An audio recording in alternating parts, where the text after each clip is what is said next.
نحنها يعني إذا تدمع عيننا ما تدمع عيننا خوف من حدا، تدمع عيننا حسرة على أنه اتكالبت علينا كلاب الأرض وتخلت عنا كل دول العالم من عرب وعجم بصراحة. يعني نباید لحظه ای تنهاش بذارم تا وقتی که خلیج فارس زنده است، وطن رویای دست جمعی ماست. هنوزم که هنوز خونه امنه،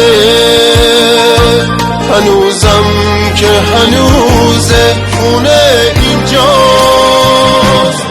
تمام سرزمینم رو بگردیم، هنوز این خاک لبریز از پلاکه.